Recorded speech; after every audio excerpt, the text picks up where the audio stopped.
अथर्व आरोही के खूबसूरत चेहरे और उस पर बिखरे हुए बालों को देखकर मदहोश हुआ जा रहा था। अथर्व की आवाज में इस वक्त मदहोशी साफ महसूस की जा सकती थी। अथर्व की आवाज सुनकर आरोही हैरानी से नजरें उठाकर अथर्व की ओर देखती है। चलो छोड़ो इन सब चीजों को और जल्दी से फ्रेश होकर डाइनिंग टेबल पर आओ। हमें हॉस्पिटल के लिए भी निकलना है। अथर्व खुद की भावनाओं को कंट्रोल करता हुआ आरोही से बोलता है। बस मैं अभी आई। आरोही अथर्व से बोलती है और बाथरूम की तरफ चली जाती है, क्योंकि इस वक्त अथर्व को आरोही को हॉस्पिटल लेकर जाना ज्यादा जरूरी था। उसे आरोही और उसके होने वाले बच्चे की बहुत फिक्र थी। एक बार वह डॉक्टर से मिल आरोही के सारे टेस्ट करवा सब कुछ ठीक है जान निश्चिंत होना चाह रहा था।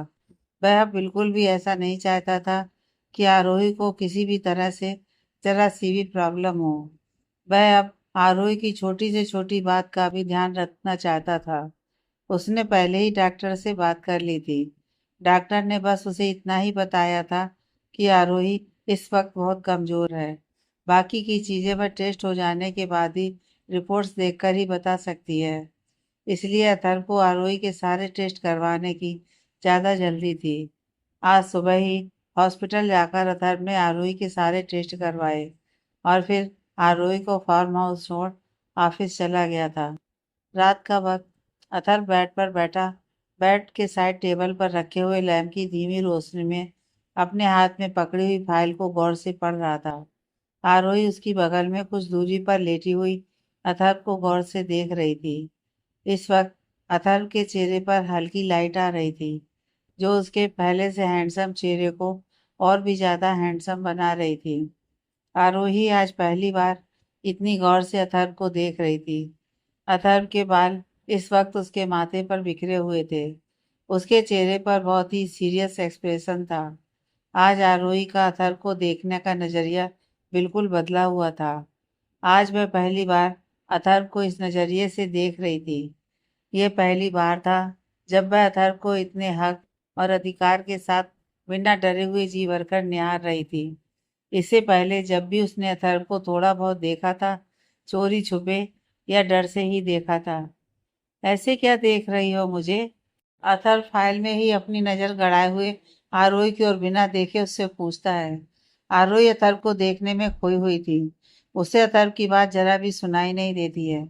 अथर्व अब उसकी तरफ देखकर दोबारा उससे पूछता है, जिससे आरोही अपने ख्यालों से बाहर आती है। आरोही की आंखें जब अथर्व से मिलती हैं, वह मुस्कुरा देती है। कुछ नहीं, बस ऐसे ही देख रही थी। आरोही मुस्कुराती हुई अथर्व से बोलती है। अथर्व अपने हाथ में पकड़ी हुई फाइल को बेड के साइड टेबल पर रख देता है। आरोही जो अपने एक हाथ पर अपने सर को टिकाए हुए अथर्व को देख रही थी, वह भी उठकर बैठ जाती है। वैसे आप इस फाइल को इतने ध्यान से क्यों पढ़ रहे हैं? ऐसा क्या है इस फाइल में? आरोही अथर्व के साइड झुककर फाइल को गौर से देखती है और अथर्व से पूछती है। तभी उसका ध्यान फाइल के ऊपर लिखे हुए नाम पर जाता है। अरे, यह तो उस हॉस्पिटल का नाम है जहां आज आप मुझे लेकर गए थे।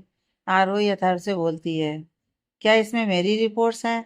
लाइए, मुझे भी देखना है। आरोही अब अथर्व की ओर देखते हुए उसे बोलती है। इसके पहले आरोही का ध्यान उसे फाइल के ऊपर लिखे हुए नाम पर नहीं गया था। वह बस अथर्व के चेहरे को ही देखे जा रही थी। हाँ, इसमें तुम्हारी वह सारी रिपोर्ट्स हैं जो टेस्ट आज तुम्हारे हुए थे। अथर्व आरोही से बोलता है।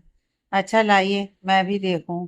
आरोही हाथ बढ़ाती हुई उस फाइल को उठाने की कोशिश करती है, लेकिन बीच में अथर्व था। आरोही अब अपने बड़े हुए हाथ को वापस रोक लेती है, क्योंकि उसे फाइल को उठाने के लिए उसे पूरे अथर्व के ऊपर जाना होगा। क्यों? तुम रुक क्यों गई? अपनी आंखों में शरारत लिए हुए अथर्व आरोही की तरफ देखता है। वह कुछ नहीं, बस मेरा हाथ। आरोही इतना बोल अथर्व के चेहरे की ओर देखने लगती है। उसे अथर्व के चेहरे पर आई हुई शरारत साफ दिख रही थी। आरोही अथर्व से थोड़ी दूरी बनाती हुई बेड के क्राउन से अपनी बैग को लगा बैठ जाती है। क्या हुआ? तुमने फाइल नहीं ली? अथर्व शरारती अंदाज में आरोही से बोलता है। आप ही मुझे दे दीजिए, वह मेरी पहुंच से बहुत दूर है। इसलिए प्लीज आप ही दे दीजिए ना। आरोही अपनी नजर नीचे किए हुए अथर्व से बोलती है। मैं क्यों दूं, तुम खुद भी ले सकती हो। अथर्व फिर से शरारती अंदाज में आरोही से बोलता है। मुझे नींद आ रही है, मैं सोने जा रही हूँ। नहीं देखनी मुझे कोई रिपोर्ट्स विपोर्ट्स। बेड पर लेटती हुई आरोही अथर्व से बोलती है। अथर्व अब आरोही की तरफ मुड़ उसे खींच अपनी बाहों में भर लेता है। क्या तुम्हें अभी भी मेरे करीब आने से डर लगता है? अथर्व आरोही के चेहरे के बिल्कुल करीब अपना चेहरा ला आरोही से बोलता है। आरोही अपने गाल पर अथर्व की गर्म सांसें बहुत अच्छी तरह से महसूस कर सकती थी। अथर्व की इस तरह सेडक्टिव आवाज में बोलने से आरोही के दिल की धड़कनें बेकाबू हो चुकी थी। वह अपनी नजरें दूसरी ओर घुमाई, बस अथर्व की सांसों को महसूस कर रही थी। अथर्व अब अपने हाथ से आरोही का चेहरा अपने सामने करता है। देखो मुझे, अथर्व आरोही से बोलता है। अथर्व की आवाज़ सुन आरोही अथर्व की आंखों में देखती है। अथर्व के इतने करीब होने से आरोही का चेहरा शर्म से लाल हो चुका था। अथर्व की नज़र आरोही की सुर्ख हो चुके गालों पर जाती है। इस वक्त वह अपना कंट्रोल खो चुका था। वह अपने होंठ आरोही के शर्म से लाल गालों पर रख देता है। अथर्व के होंठों का स्पर्श पा आरोही की आंखें अपने आप ही बंद हो जाती हैं। अथर्व के होंठ अब आरोही के गालों से फिसलते हुए उसकी गर्दन तक आ चुके थे। आरोही का पूरा शरीर अब ढीला पड़ चुका था। ना ही वह अथर्व को खुद से दूर कर पा रही थी और ना ही अपने कांपते हुए हाथों को अथर्व के ऊपर रख पा रही थी। अथर्व लगातार आरोही के गले को यहाँ वहां चूमे जा रहा था। अब अपने सिर को ऊपर उठाते हुए आरोही के होठों पर अपने होठ रख उसे चूमने लगता है। आरोही अभी भी आंखें बंद किए हुए अथर्व के हर एक मूवमेंट को महसूस कर रही थी। अथर्व आरोही के निचले होठों को अपने दोनों होठों के बीच में ले लगातार उसे चूमे जा रहा था। तभी अथर्व के फोन की रिंग सुनाई देती है। अथर्व और आरोही फोन की रिंग को सुनकर होश में आते हैं।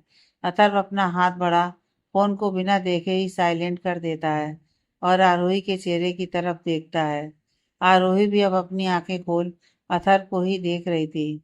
अथर्व बिना वक्त गंवाए फिर से आरोही के होठों पर अपने होठ रख देता है। इस बार आरोही अपनी ताकत जुटाती हुई अपने दोनों हाथों को अथर्व के सर के पीछे रख उसके बालों में अपनी उंगलियां चलाने लगती है। अथर्व अब लगातार आरोही के होठों को चूमने लगा था। तभी उसके फोन की रिंग दोबारा सुनाई देती है। अथर्व उस रिंग को पूरी तरह से इग्नोर कर आरोही को किस करने में लगा हुआ था। रिंग फिर एक बार बजकर बंद हो चुकी थी और दोबारा बजनी शुरू हो गई थी। अथर्व अब काफी इरिटेट हो गया था।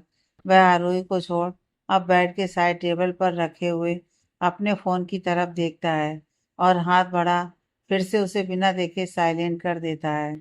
उसे इस वक्त किसी का भी डिस्टर्ब करना पसंद नहीं आ रहा था। देख लीजिए, शायद कोई जरूरी कॉल हो। आरोही अथर्व की ओर देखती हुई उससे बोलती है और फिर नजर झुका लेती है। अथर्व आरोही को देख सिर हिलाता है और फिर बेड की साइड टेबल पर रखा हुआ अपना फोन उठा उस पर शो हो रहे नंबर को चेक करता है। जैसे ही वह फोन पर फ्लैश हो रहे नंबर को देखता है वह जल्दी से आरोही के ऊपर से हट सीधे बेड पर बैठ फोन रिसीव करता है। हाँ आरुष बोलो। फोन रिसीव करते हुए अतर्व बोलता है। भाई, डैड के शरीर में कुछ मूवमेंट हुई है। डॉक्टर ने अभी इसी वक्त उन्हें फ्रांस लेकर जाने की सलाह दी है। उन्होंने बताया है कि अगर उन्हें सही वक्त पर ट्रीटमेंट मिल जाएगा तो वह ठीक हो सकते हैं। आरुष खुश होते हुए अथर्व से बोलता है। भाई, मैं अभी डैड को लेकर वहां जाना चाहता हूँ। कुछ देर रुककर आरुष फिर से अथर्व से बोलता है। अथर्व लगातार आरुष की बातें सुन रहा था। नहीं आरुष, तुम्हारा यहाँ रहना ज़्यादा ज़रूरी है। अगर तुम यहाँ से गए तो हमारी कंपनी को बहुत नुकसान हो जाएगा। तुम यहाँ संभालो, डैड को लेकर मैं जाऊँगा। आरुष की बात सुन अथर्व उससे बोलता है। लेकिन भाई, आप कैसे जा सकते हैं? आपका अब भाभी के साथ रहना ज़्यादा ज़रूरी है। आरुष अथर्व से बोलता है। तुम उसकी फिक्र मत करो, मैं सब संभाल लूंगा। तुम बस डैड को फ्रांस ले जाने की तैयारी करो। मैं अभी वहां पहुंचता हूँ। अथर्व आरुष से बोलता है और फोन डिस्कनेक्ट कर देता है। आरोही जो अब तक बेड पर बैठ चुकी थी अथर्व की तरफ देखती है। क्या हुआ? आप अपने डैड को कहाँ लेकर जाने की बात कर रहे हैं? डैड ठीक तो हैं? सवालिया नजरों से अथर्व की तरफ देखती हुई आरोही अथर्व से पूछती है। अथर्व की आधी अधूरी बात को सुनकर आरोही के चेहरे पर परेशानी के भाव साफ दिखाई पड़ रहे थे।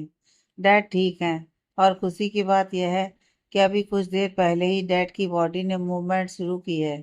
आरुष ने मुझे बताया।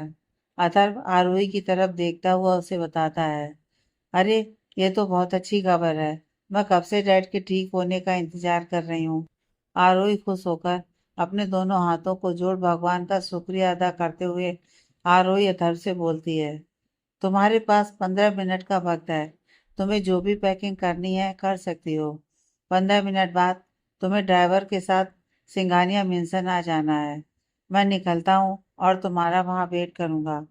बेड से खड़ा होता हुआ अथर्व खुद के कपड़े ठीक करता हुआ आरोही से बोलता है। अथर्व की अचानक उसको साथ लेकर इस तरह से जाने की बात सुन आरोही हैरानी से अथर्व की तरफ देख रही थी। मैं मैं कैसे आपके साथ जा सकती हूँ? मेरे तो एग्जाम है। आरोही अथर्व से बोलती है। देखो आरोही, वह सब बातें हम बाद में डिस्कस करेंगे। अभी तुम्हें मेरे साथ चलना ही होगा। बाकी की बातें हम बाद में सोचेंगे। अभी भी तुम्हारे एग्जाम में कुछ दिन बचे हुए हैं। अथर्व आरोही से बोलता है और दरवाजे की तरफ बढ़ जाता है। लेकिन मैं नहीं आ सकती। बेड से खड़ी होती हुई आरोही अथर्व से बोलती है। आरोही की बात सुन अथर्व जो दरवाजे के बाहर निकलने ही वाला था, उसके कदम वहीं रुक जाते हैं। वह मुड़कर पीछे आरोही की ओर देखता है। आरोही, मैं इस बारे में तुमसे अभी कोई बहस नहीं करना चाहता, ना ही कुछ भी सुनना चाहता हूँ। तुम्हें जो भी पैकिंग करनी है करो, या बिना पैकिंग के ही मेरे साथ अभी चलो। वहां पहुंचकर सारा इंतजाम हो जाएगा। दरवाजे पर खड़ा अतर आरोही की ओर देख उससे बोलता है और आरोही के जवाब का इंतजार करने लगता है। आरोही अभी भी बेड के किनारे पर खड़ी अथर की तरफ देखे जा रही थी।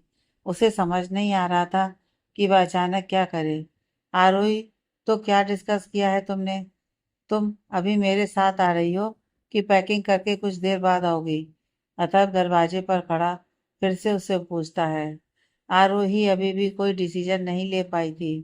वह वहीं अपनी जगह खड़ी कंफ्यूजन भरी नजरों से अथर्व की तरफ देख रही थी। अथर्व अब ज्यादा इंतजार नहीं करता है और आरोही की तरफ बढ़ उसका हाथ पकड़ उसे अपने साथ लेकर जाने लगता है, क्योंकि वह आरोही का कंफ्यूजन समझ चुका था। आरोही 2 कदम आगे बढ़ती तो है, लेकिन फिर अपने कदम एक जगह रोक लेती है। अथर्व को अपने हाथों पर खिंचाव महसूस होता है और उसे एहसास होता है कि आरोही आगे नहीं बढ़ रही है। तो वह पीछे मुड़कर फिर से आरोही की ओर देखता है। क्या हुआ? क्या सोचने लगी तुम? आरोही के चेहरे की तरफ देखता हुआ अथर्व उससे पूछता है। आप जाइए, मैं थोड़ी देर बाद आती हूँ। आरोही अथर्व से बोलती है। ठीक है, लेकिन जल्दी करना, क्योंकि हमारे पास ज्यादा वक्त नहीं है। आरोही का हाथ छोड़ते हुए अथर्व आरोही से बोलता है। अथर्व की बात सुन आरोही हाँ में सिर हिलाती है। अथर्व आरोही के करीब आता है और अपने दोनों हाथों में उसके चेहरे को पकड़ गौर से उसे देखता है और उसके माथे को चूम उसकी दोनों हथेलियों को थाम लेता है। जल्दी करना, ज्यादा इंतजार मत करवाना। अब तुमसे और इससे आरोही के पेट की तरफ इशारा करते हुए, दूर नहीं रह पाऊंगा। अथर्व इतना बोल आरोही की दोनों हथेलियों को चूमता है और उसे छोड़ तुरंत वहां से सिंघानिया मेंशन के लिए निकल जाता है। दूसरी तरफ सिंघानिया मेंशन के बैकयार्ड में खाली पड़े हुए बहुत बड़े ग्राउंड में बने हुए हेलीपैड पर खड़े अपने प्राइवेट जेट के पास खड़ा अथर्व आरोही के आने का इंतजार कर रहा था। वह अभी तक नहीं आई थी। अथर्व बार बार अपने हाथ में पहनी हुई घड़ी की ओर बेचैनी से देख रहा था।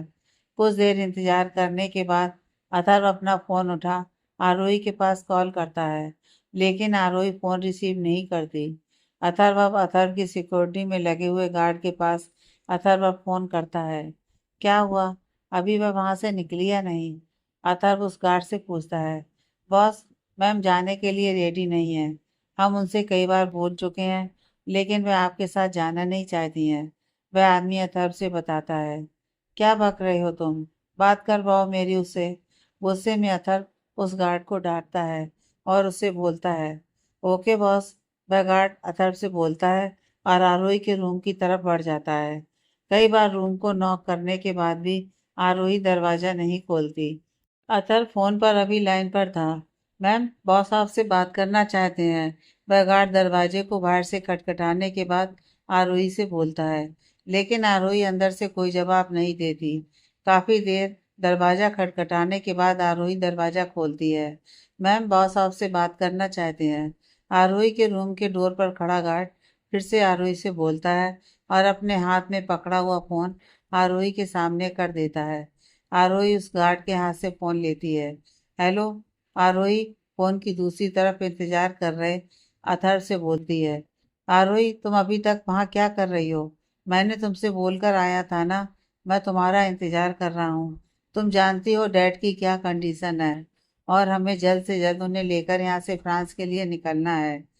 फिर तुम क्यों इंतजार करवा रही हो? अतः रूड आवाज में आरोही से बोलता है, जिससे साफ पता चल रहा था कि आरोही की इस हरकत से वह बहुत नाराज है।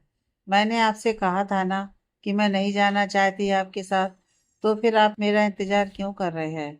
जाइए आप। आरोही भी सख्त लहजे में अथर्व से बोलती है। आरोही, मैं तुम्हें ऐसी कंडीशन में अकेले छोड़कर नहीं जा सकता, इसलिए तुम चाहो या ना चाहो तुम्हें मेरे साथ चलना ही होगा। अतः रूड वॉइस में आरोही से बोलता है, आप मेरी फिक्र मत कीजिए, आप डैड को लेकर जाइए, मैं अपना ध्यान रख लूंगी। आरोही इतना बोल बिना दूसरी तरफ अथर्व की कोई आवाज़ सुने फोन डिस्कनेक्ट कर देती है और फोन वापस गार्ड को दे देती है। अब आप जा सकते हैं, आरोही गार्ड से बोलती है और दरवाजा बंद कर लेती है। इधर अतर्व को आरोही के ऊपर बहुत गुस्सा आता है और अपने हाथ में पकड़े हुए फोन पर अपनी पकड़ कसता हुआ वह अपने गुस्से को कंट्रोल करने की कोशिश करता है। लेकिन जैसे उसकी नज़र जेट की तरफ जाती है जिसमें उसके डैड थे, वह सारी बातों को पीछे छोड़ आगे बिना आरोही का इंतजार किए आगे बढ़ जाता है, क्योंकि उसे इस वक्त अपने डैड को लेकर फ्रांस पहुंचना ज़्यादा ज़रूरी था। इधर डोर को बंद करने के बाद आरोही रूम में आती है और बेड पर लेटे लेटे फूट फूट कर रोने लगती है। सॉरी सॉरी सॉरी, काश मैं आपके साथ ही आपकी बात मानकर घर से निकल गई होती। मुझे माफ़ कर दीजिए।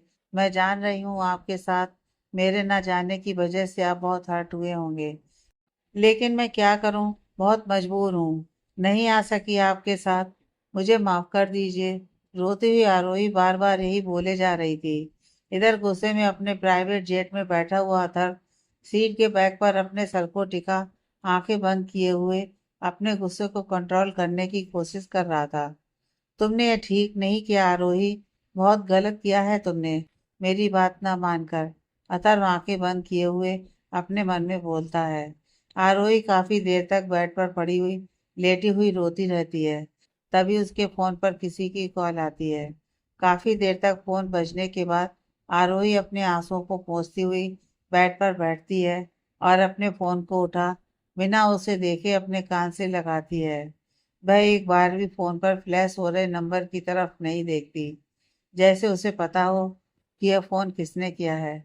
वह फोन रिसीव कर एक गहरी सांस लेते हुए अपने कान से लगाती है। मैंने आपकी बात मान ली, नहीं गई मैं उनके साथ, आरोही फोन पर बोलती है। इधर अथर्व का प्राइवेट जेट फ्रांस के एयरपोर्ट पर लैंड हो चुका था।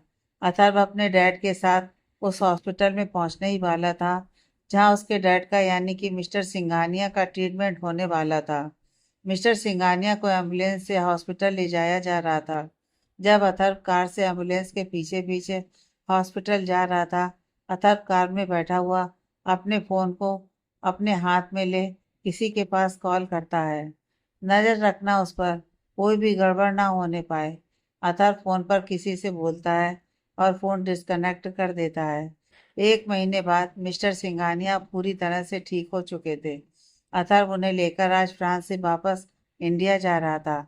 यहाँ इंडिया में भी सिंघानिया मेंशन में भी मिस्टर सिंघानिया के वापस आने की खुशी में पूरे सिंघानिया मेंशन को फूलों और रंग बिरंगी लाइटों से बिल्कुल दुल्हन की तरह सजाया गया था। सभी आज बहुत खुश थे और उन्हें बेसब्री से मिस्टर सिंघानिया के घर वापस आने का इंतजार था। वह सभी मिस्टर सिंघानिया को पूरी तरह से ठीक हुए देखना चाह रहे थे। महागुरु भी आज आए हुए थे। दादी माँ भी लिविंग हॉल के सोफे पर बैठी सारी तैयारियों का जायजा ले रही थी। मिसेज जीविका की नजरें दरवाजे की तरफ ही टिकी हुई थी। कुछ ही देर में चौपर सिंघानिया मेंशन के बैकयार्ड के बड़े से ग्राउंड में लैंड होता है। अथर्व मिस्टर सिंघानिया के साथ सिंघानिया मेंशन के मेन डोर पर आकर खड़ा होता है। घर के सर्वेंट ने पहले ही आकर मिसेज जीविका और दादी माँ को बता दिया था कि चॉपर लैंड हो चुका है। मिसेस जीविका और दादी माँ दोनों ही घर के मेन डोर पर खड़ी अथर्व और मिस्टर सिंघानिया के आने का वेट कर रही थी। जैसे ही दादी माँ और मिसेस जीविका की नज़रें अपने कदमों पर चलकर आ रहे मिस्टर मनीष पर जाती हैं, दोनों की ही आंखें नम हो जाती हैं। जीविका, माँ, आप दोनों रो क्यों रहे हैं? आज तो खुशी का मौका है, फिर ये आंसू क्यों? मिस्टर सिंघानिया मेंशन की दहलीज पर खड़े पूछते हैं। मिसेस जीविका और दादी माँ दोनों ही अपनी आंखों में भर आए आंसुओं को पोंछती हैं। जीविका बहू, जल्दी से मेरे मनीष की आरती उतारो और इस घर के अंदर आने दो। अब और सब्र नहीं होता। मैं जल्द से जल्द इसे अपने गले से लगाना चाहती हूँ। इमोशनल होती हुई दादी माँ मिसेस जीविका से बोलती हैं। जी माँ जी, अभी उतारती हूँ। मिसेस जीविका दादी माँ से बोलती हैं और तुरंत मिस्टर सिंघानिया की आरती उतार उनके माथे पर तिलक करती हैं। अचला जी नजर उतारने का सामान ले आई। मिसेस जीविका की आरती उतारने के बाद दादी माँ अचला जी से बोलती हैं। जी माता जी, आपके कहे अनुसार मैं लेकर आई हूँ। अचला जी दादी माँ के करीब आती हुई दादी माँ से बोलती हैं। अचला जी के हाथ में पकड़े हुए नज़र उतारने के सामान से दादी माँ मिस्टर सिंघानिया की नज़र उतारती हैं और उसे सामान को वापस थाल में रख अचला जी की तरफ देखती हैं। अचला जी, इसे ले जाकर जला दीजिए, दादी माँ अचला जी से बोलती हैं। जी माता जी, अचला जी दादी माँ से बोलती है और वहाँ से चली जाती हैं। घर के भीतर आओ बेटा, दादी माँ मिस्टर सिंघानिया से बोलती हैं। दादी माँ की बात सुन मिस्टर सिंघानिया घर के भीतर आते हैं। अथर्व भी उनके पीछे ही था और शांति से खड़ा सब कुछ देख और सुन रहा था, लेकिन उसके चेहरे पर इस वक्त कोई भी भाव नहीं थे। मिस्टर सिंघानिया भीतर जाकर झुककर दादी माँ के पैर छूते हैं। दादी माँ उनके कंधे को पकड़ अपने सामने खड़ा करती हैं और फौरन उन्हें गले लगा लेती हैं। इधर मिसेस जीविका अथर्व के पास आती हैं और अपनी दोनों हथेलियों के बीच अथर्व के चेहरे को थाम लेती हैं और उसके माथे को चूमती हैं और ममता भरी नजरों से उसे देखने लगती हैं। कैसा है मेरा अथर्व? मिसेस जीविका अथर्व को देखती हुई उससे पूछती हैं। मैं ठीक हूँ मॉम, मुझे थोड़ा ज़रूरी काम है, मैं बाद में आपसे मिलता हूँ। अथर्व अपने चेहरे पर रखे हुए मिसेस जीविका के हाथ को हटा उनसे बोलता है और तुरंत वहाँ से चला जाता है। अरे जीविका बहू, ये कहाँ गया? दादी माँ जब अथर्व को वहाँ से जाता हुआ देखती हैं तो मिसेस जीविका से पूछती हैं। माँ जी, उसे कुछ ज़रूरी काम था, इसलिए वह चला गया। बोल कर गया है कि बाद में मिलता हूँ। मिसेस जीविका दादी माँ को बताती हैं। ठीक है, चलो मनीष, तुम घर के भीतर जाकर महागुरु के कहे अनुसार पूजा संपन्न करो, दादी माँ मिस्टर सिंघानिया से बोलती हैं। तभी मिस्टर सिंघानिया की नज़र कुछ दूरी पर बैठे हुए महागुरु पर जाती है। वह जल्दी जल्दी कदम बढ़ाते हुए महागुरु तक पहुँचते हैं और झुककर उन्हें प्रणाम करते हैं। आयुष्मान भव। मनीष, कैसे हो आप? अपने दोनों हाथों को उठा मिस्टर सिंघानिया को आशीर्वाद देते हुए महागुरु उनसे पूछते हैं। सब आपकी कृपा है महागुरु, अब मैं पूरी तरह से ठीक हूँ। मिस्टर सिंघानिया दोनों हाथ जोड़ महागुरु से बोलते हैं। ठीक है, चलो कुछ पूजा की विधियाँ तुमसे संपन्न करवानी है, आओ मेरे साथ। महागुरु अपनी जगह से उठते हुए सिंघानिया से बोलते हैं। जी महागुरु, चलिए। मिस्टर सिंघानिया महागुरु से बोलते हैं और उनके साथ चल पड़ते हैं। महागुरु के दो शिष्य भी इस वक्त उनके साथ थे और दो शिष्य मंदिर में व्यवस्था करने में लगे हुए थे। महागुरु मंदिर में पहुंच मिस्टर सिंघानिया के हाथों कुछ पूजा और हवन करवाते हैं। सारी विधियां संपन्न हो जाने के बाद मिस्टर सिंघानिया अपने रूम में आराम करने के लिए चले जाते हैं, क्योंकि अभी भी उन्हें बहुत ज़्यादा चलने फिरने या घूमने की परमिशन नहीं थी। रात का वक्त मिस्टर मनीष जी, मिसेस जीविका और दादी माँ तीनों ही डाइनिंग टेबल पर बैठे डिनर कर रहे थे। माँ, आरुष कहाँ है? जब से आया हूँ तब से उसे देखा ही नहीं, कहाँ है वह? मिस्टर मनीष दादी माँ की तरफ देखते हुए उनसे पूछते हैं। बेटा, आज कुछ इम्पोर्टेंट मीटिंग थी उसकी, इसलिए शायद वह अभी घर आ नहीं पाया, दादी माँ मिस्टर मनीष से बोलती हैं। ऐसी भी कौन सी जरूरी मीटिंग थी माँ जो अब तक वह अपने डैड से मिलने के लिए टाइम नहीं निकाल सका। मिस्टर सिंघानिया नाराजगी दिखाते हुए बोलते हैं, डैड, ऐसा कभी हो सकता है कि मैं आपसे मिलने के लिए समय ना निकाल पाऊँ? आप मेरे लिए हर चीज़ से ज़्यादा ज़रूरी हो। अंदर आता हुआ आरुष मिस्टर मनीष जी से बोलता है, ओहो, तो अब तुम्हें वक्त मिल गया अपने डैड से मिलने का। मिस्टर सिंघानिया नाराजगी दिखाते हुए आरुष से बोलते हैं। आरुष इस बार मनीष जी का कोई जवाब न देते हुए उनके पास पहुंचता है और उनके पैर छू उनके सीने से लग जाता है। कैसे हैं आप डैड? पता है कितना मिस किया मैंने आपको। नम आंखें लिए हुए आरुष मनीष से बोलता है। आरुष का ये लाड देख मनीष जी सारी नाराजगी भूल जाते हैं और अपने दोनों हाथों को बड़ा आरुष को भी अपने गले से लगा लेते हैं।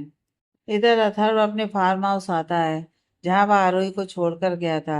अपने रूम में पहुंचकर वह गौर से उस रूम को देखता है। वह रूम बिल्कुल वैसा ही था।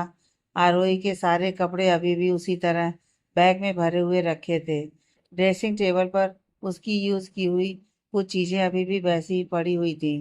सब कुछ वैसा ही था, बस आरोही वहां नहीं थी। अथर्व बेड पर उस जगह जाकर बैठ जाता है जहां उस रात आरोही सोई हुई थी।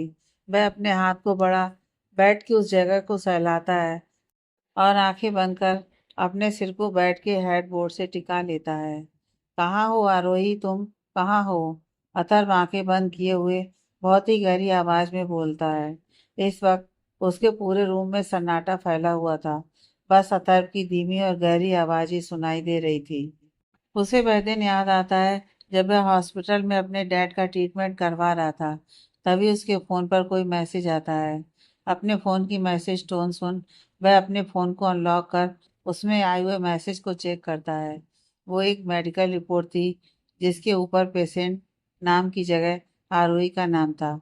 यह कुछ और नहीं बल्कि मिस कैरेज की रिपोर्ट थी, जिसे देख अथर्व अपनी आंखें बंद कर अपने इमोशंस को कंट्रोल करने की कोशिश करता है और तुरंत अपने फ़ोन की रीसेट डायल लिस्ट खोल आरोही के पास कॉल मिलाता है।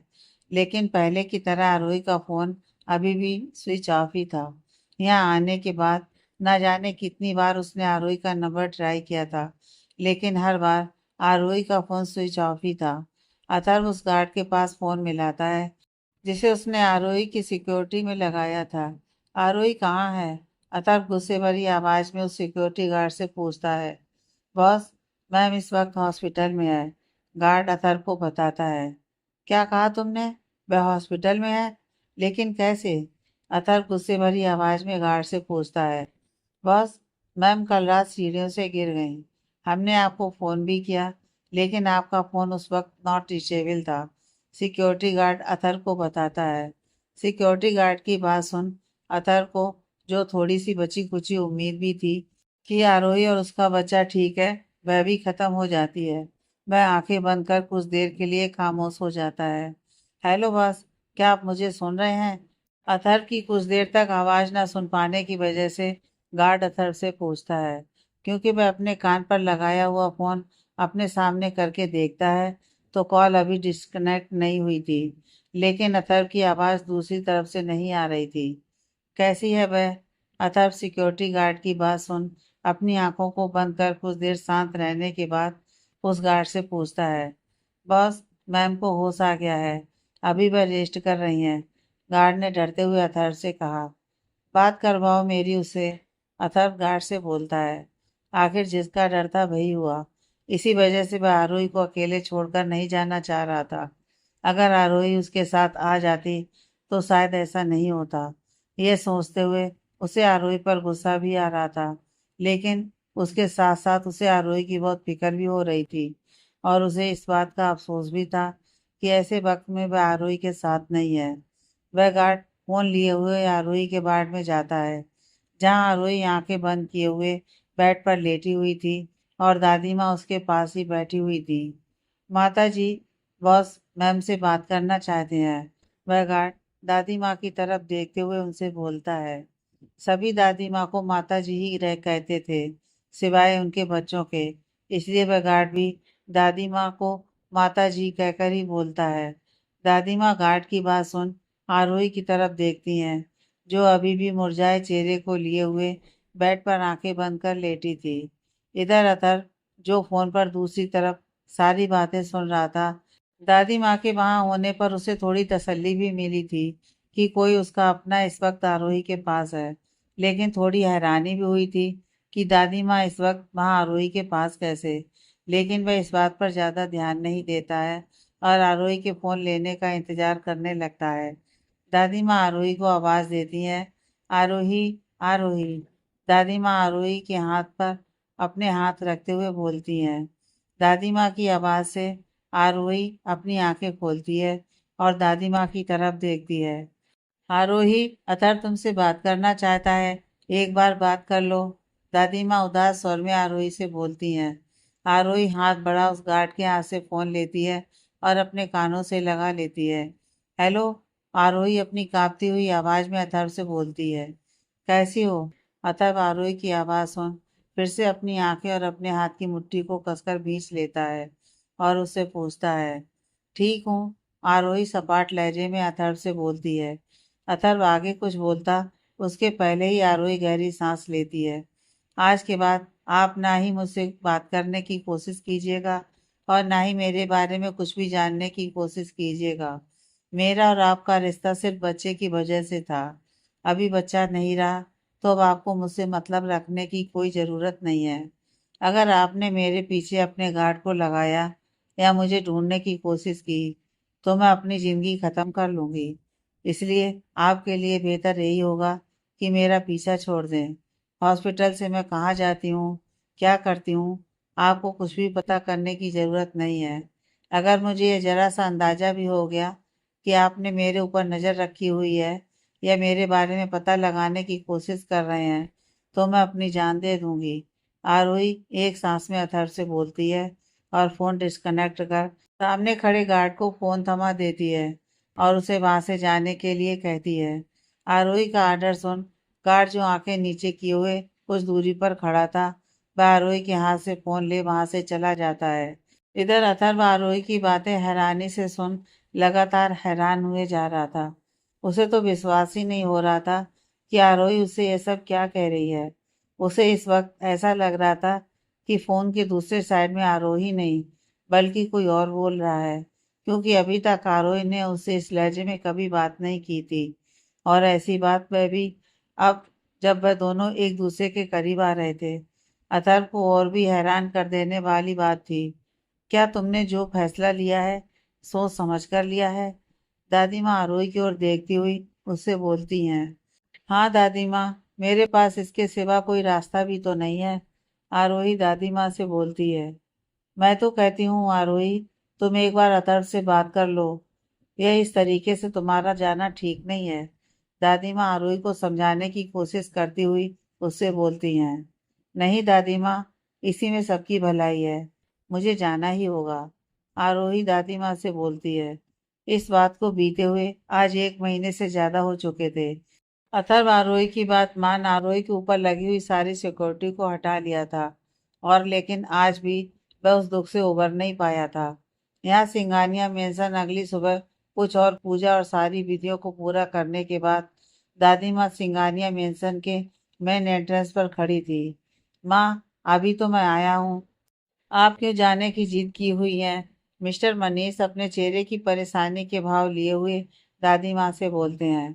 मनीष, मुझे अब जाना ही होगा। मैंने अपनी सारी जिम्मेदारियां पूरी कर दी हैं। अब मुझे अपना बाकी का जीवन भगवान की शरण में बिताना है। इसलिए मैं चाहती हूँ कि अब तुम लोग अपनी इस घर गृहस्थी को संभालो और मुझे भगवान की शरण में जाने दो। मैं उम्मीद करती हूँ कि मेरी इस भगवत आराधना में तुम लोग किसी भी तरह का कोई अवरोध उत्पन्न नहीं करोगे। मैं नहीं चाहती कि तुम लोगों में से कोई भी मुझसे मिलने आए या मुझसे किसी भी तरह का कोई संपर्क रखे। दादी माँ कड़क लहजे में आर्डर देती हुई वहां खड़े मिस्टर मनीष और श्रीमती जीविका से बोलती हैं। मिसेज जीविका के चेहरे पर कोई भी भाव नहीं था जिसे देखकर यह पता चल सके कि वह दादी माँ के इस तरह से जाने से दुखी हैं या खुश हैं। उन्होंने एक बार भी दादी माँ को रोकने की कोशिश भी नहीं की। जीविका जी, आप माँ से कहिए ना कि रुक जाएं। उन्हें इस तरह से हम सबको छोड़कर नहीं जाना चाहिए। माँ आपको बहुत मानती हैं, आपकी सारी बातें सुनती हैं। प्लीज आप माँ से कहिए ना कि वह हम सबको इस तरह से छोड़कर ना जाएं। मिस्टर मनीष मिसेज जीविका से रिक्वेस्ट करते हुए कहते हैं। देखिए जी, माँ जी ने जब ये फैसला लिया है तो कुछ सोच समझ कर ही लिया होगा, और मैं माँ जी और भगवान के बीच में आकर पाप की भागीदार नहीं बनना चाहती। इसलिए माँ जी ने जो भी फैसला लिया है, मैं उस फैसले में उनके साथ हूँ। इसलिए मैं उन्हें जाने से नहीं रोकूंगी। मिसेस जीविका मिस्टर सिंगानिया की तरफ देखते हुए बेचारी सा चेहरा बना उनसे बोलती हैं। आरुष भी इस वक्त वहीं खड़ा था, जिसे देखकर यह सब पता चल रहा था कि वह दादी माँ के इस तरह से जाने से बहुत दुखी है। लेकिन दादी माँ, हम सब कैसे रह पाएंगे आपके बिना? आरुष दादी माँ के गले लगते हुए उनसे बोलता है। नहीं आरुष, यह मोह माया के जाल से मैं मुक्त होना चाहती हूँ, इसीलिए तो जा रही हूँ। और तुम अब कोई बच्चे नहीं हो जो रह ना पाओ, तुम्हें रहना ही पड़ेगा। तुम्हारे ऊपर अब इस पूरे परिवार की जिम्मेदारी है, और साथ साथ चांदनी की जिम्मेदारी भी मैं तुम पर छोड़कर जा रही हूँ। ध्यान रखना उसका, वह बहुत सीधी और सरल है। इस कपटी संसार में उसका ध्यान रखने वाला तुम्हारे सिवा कोई और नहीं है, इसलिए उसका ध्यान रखना। दादी माँ आरुष को खुद से अलग करती हुई उससे बोलती हैं, और इतना बोल वह बिना किसी की तरफ देखे महागुरु और उनके शिष्यों के साथ वहां से चली जाती हैं। चांदनी अब सिंगानिया मेंशन को छोड़ चुकी थी। वह अपने लिए किराए का फ्लैट ले वहां पर रहती थी। काम तो वह अभी भी अथर्व की कंपनी में ही करती थी, लेकिन अब वह सिर्फ एक कंपनी के एम्प्लॉय की तरह ही बर्ताव करती थी, जो आरुष को बिल्कुल भी पसंद नहीं था। वह जितना ही चांदनी के करीब जाना चाहता था, चांदनी उससे उतनी ही दूर होती जा रही थी। मिसिस सिंगानिया ने 1 महीने पहले उसे इस घर से जाने के लिए बोल दिया था। दादी माँ के लाख विरोध करने पर भी मिसिस जीविका चांदनी को उस घर में रहने देने के लिए बिल्कुल भी तैयार नहीं थी। चांदनी, जिसका बचपन इन्हीं लोगों के साथ बीता था, आज वह अकेले रहने के लिए मजबूर थी। आरुष ने भी मिसिस जीविका को बहुत समझाने की कोशिश की, लेकिन उन्होंने साफ साफ आरुष को कह दिया था कि वह चांदनी को इस घर में नहीं देखना चाहती है, जिस वजह से आरुष भी मिसिस जीविका से बहुत नाराज था। अथर भी 3 दिनों के बाद वापस स्विट्जरलैंड लौट जाता है, और अपने आप को पूरी तरह से अपने बिजनेस में बिजी कर लेता है। आरोही को भूलना उसके लिए आसान नहीं था। अपने आप को काम में बिजी रख वह खुद को आरोही की यादों से दूर रखने की कोशिश जरूर करता था, मगर उसके लिए आसान नहीं था। अब वह पहले से बहुत ज्यादा रूड हो चुका था। हफ्ते बीते, फिर महीने, फिर साल बीतते गए, और अब 4 साल बीत चुके थे। वक्त के साथ साथ अथर्व और भी रूड और एरोगेट होता जा रहा था। उसे अब किसी की फीलिंग का ध्यान नहीं था। उसने खुद को भी पत्थर सा बना लिया था। खुद को उसने बिल्कुल मशीन बना लिया था। 24 घंटे सिर्फ काम काम और काम ही उसे याद रहता था। किसी भी तरह की कोई भी भावनाएं उस पर कोई असर नहीं डालती थी। उसने खुद को शराब में पूरी तरह से डुबो लिया था। अतः पूरी दुनिया में अपना बिजनेस फैला चुका था, और आज उसकी कंपनी दुनिया की नंबर 1 कंपनी बन चुकी थी। वह पूरी दुनिया में घूमता, लेकिन इन 4 सालों में एक भी बार वह इंडिया वापस नहीं आया था। सिंगानिया मेंशन में मिसेस जीविका, आरुष और मिस्टर सिंगानिया साथ तो रहते थे, लेकिन खुश उनमें से सिर्फ मिसेस जीविका थी। अथर्व की तरह आरुष ने भी अपने आप को पूरी तरह से अपनी कंपनी में बिजी कर रखा था। वह अब सिंगानिया मेंशन भी बहुत कम ही आता था। मिस्टर मनीष सिंघानिया भी अक्सर उदास ही रहते थे। वह बहुत दुखी थे। उनके दोनों बेटे उनसे दूर होते जा रहे थे। एक बेटे की शक्ल तो उन्होंने 4 सालों से नहीं देखी थी। दूसरा 3-4 महीने में एक बार अपनी शक्ल दिखा जाता। मिसेस जीविका बड़े बड़े खानदानों की लड़कियों के साथ आरुष की शादी करवाना चाहती थी, लेकिन आरुष किसी से भी शादी के लिए तैयार नहीं हो रहा था। मिसेस जीविका ने अपने सारे दांव पेच अपना लिए थे, लेकिन आरुष हर बार उन्हें निराश ही करता था। उसके दिल में तो सिर्फ चांदनी ही बसी थी, तो फिर वह कैसे उस जगह पर किसी और को रख सकता था? मिसेस जीविका शायद ये बात अच्छी तरह से जानती थी, और वह इसलिए आरुष पर किसी और लड़की से शादी के लिए जोर डाल रही थी। वह नहीं चाहती थी कि चांदनी जैसी गरीब घर की लड़की उनके खानदान की बहू बने, और कहीं ना कहीं आरुष भी मिसेस जीविका की ये बात समझ रहा था, लेकिन वह क्या कर सकता था?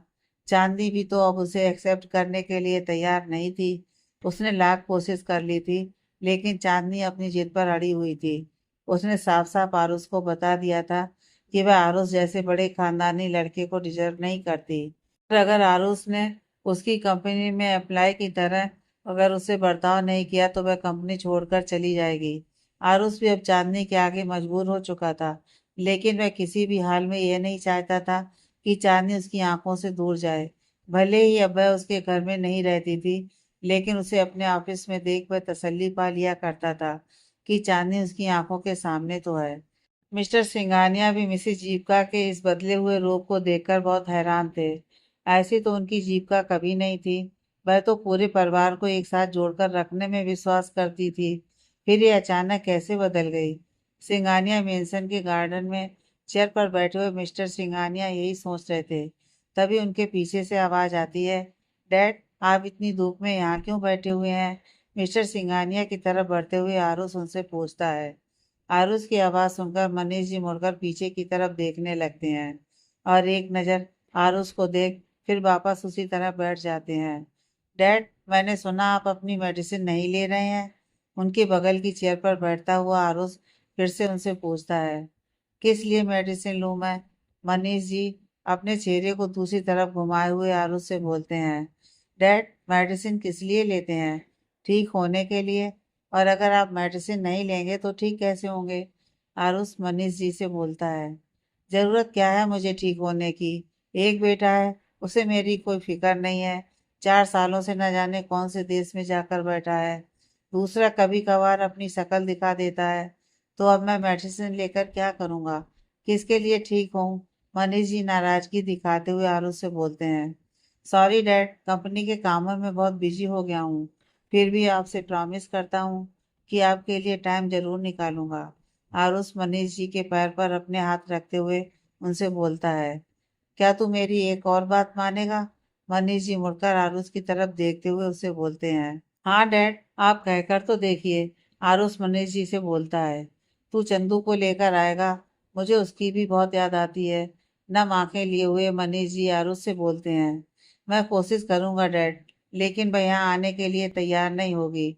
आप तो जानते हैं माँ ने उसे किस तरह से इस घर से निकाला था। उदासी भरी आवाज में आरुष मनीष जी से बोलता है। हाँ जानता हूँ। तू ऐसा कर, मुझे उसके पास लेकर चल। ये जीविका तो मुझे कहीं जाने ही नहीं देती। तू अपने साथ लेकर चलेगा तो नहीं रोकेगी। मनीष जी आरुष से रिक्वेस्ट करते हुए बोलते हैं। मनीष जी की यह हालत देखकर आरुष बहुत दुखी हो रहा था। उसके डैड कैसे हुआ करते थे, इस शहर के साथ साथ पूरे इंडिया में उनके नाम का दबदबा था। उनकी एक आवाज पर घर से लेकर कंपनी तक सारे लोग सहम जाते थे। लेकिन आज उनकी क्या हालत हो गई थी। उसे इस वक्त अपनी मॉम मिसिस जीविका पर बहुत गुस्सा आ रहा था। उन्होंने इस फैमिली को क्या से क्या बना दिया। तभी एक सर्वेंट अपने हाथ में ट्रे लिए हुए वहां आता है, जिसमें पानी और मेडिसिन रखी हुई थी, जिसे आरुष ने ही मनीष जी के पास आने से पहले सर्वेंट को लेकर आने के लिए कहा था। डैड पहले आप यह मेडिसिन ले लीजिए, फिर मैं आपको चंदू के पास लेकर चलूंगा। आरुष मनीष जी से बोलता है। आरुष के बोलते ही मनीष जी उस सर्वेंट के हाथों में पकड़ी हुई ट्रे से मेडिसिन और पानी का गिलास ले तुरंत मेडिसिन खा लेते हैं। इसे देखकर आरुष के चेहरे पर स्माइल आ जाती है। चल तो। मनीष जी चेयर से उठते हुए आरुष से बोलते हैं। ओके डैड चलिए हम चलते हैं। आरुष अपने हाथों से मनीष जी को अपने हाथ से आगे बढ़ने का इशारा करते हुए उनसे बोलता है। मनीष जी आगे आगे चलने लगते हैं और आरुष उनके पीछे पीछे। कुछ ही देर में दोनों कार से चांदनी के फ्लैट पर पहुंचते हैं। तू मुझे यहाँ लेकर क्यों आया है। कार से निकलते हुए मनीष जी आरुष से बोलते हैं। डैड चंदू आज ऑफिस नहीं आई थी, इसलिए मैं आपको उसके फ्लैट पर लेकर आया हूँ। आरुष मनीष जी को बताता है। क्यों वह ऑफिस क्यों नहीं आई। आरुष के साथ आगे बढ़ते हुए मनीष जी फिर से आरुष से सवाल करते हैं। पता नहीं डैड। आरुष मनीष जी से बोलता है। तुझे पता करना चाहिए था, तूने उसे फोन करके पूछा क्यों नहीं। मनीष जी आरुष से पूछते हैं। डैड वह मेरा फोन रिसीव भी कहाँ करती है, जो मैं उससे कुछ भी पूछूं। उदासी भरे लहजे में आरुष मनीष जी से बोलता है। कुछ ही देर में वह चांदनी के फ्लैट के सामने पहुंच डोरबेल बजाते हैं। कुछ देर में चांदनी डोर खोलती है और अपने सामने मनीष जी को देखती है। अरे अंकल आप। खुश होती हुई चांदनी मनीष जी से बोलती है, लेकिन मनीष जी के पीछे खड़े आरुष को देख उसके चेहरे पर आई मुस्कान वापस लौट जाती है। कैसी है तू चंदू? मनीष जी चांदनी के सिर पर हाथ रखते हुए उससे पूछते हैं। बिल्कुल ठीक हूँ अंकल। झुककर मनीष जी के पैर छूती हुई चांदनी उनसे बोलती है। अंकल आप बैठिए, मैं अभी आपके लिए आपकी फेवरेट चाय बना कर लाती हूँ। चांदनी मनीष जी से बोलती है और किचन की तरफ चली जाती है। आरुष उसे अभी भी डोर पर खड़ा देख रहा था। चांदनी उसे पूरी तरह से इग्नोर कर रही थी। कुछ ही देर में वह अपने हाथों में ट्रे लिए हुए जिसमें चाय की कप रखे हुए थे लेकर सोफे के पास आती है जहाँ मनीष जी बैठे हुए थे। उसे वहां आरुष दिखाई नहीं देता। वह इधर उधर नजरें घुमाकर आरुष को ढूंढने लगती है। बेटा वह अंदर गया हुआ है किसी से फोन पर बात करते हुए। मनीष जी चांदनी से बोलते हैं। मनीष जी की बात सुन चांदनी वही मनीष जी के पास ही सोफे पर बैठ जाती है। और बताइए अंकल कैसे हैं आप? चांदनी मनीष जी के हाथों में चाय का कप थमाती हुई उनसे पूछती है। कैसा रहूंगा तुम सबके बिना? तुम लोग तो मुझे छोड़कर चले आए। अब वह घर मुझे काटने को दौड़ता है। उदास होते हुए मनीष जी चांदनी से बोलते हैं। मनीष जी की बात सुन चांदनी भी उदास हो जाती है। आगे की कहानी नेक्स्ट पार्ट में।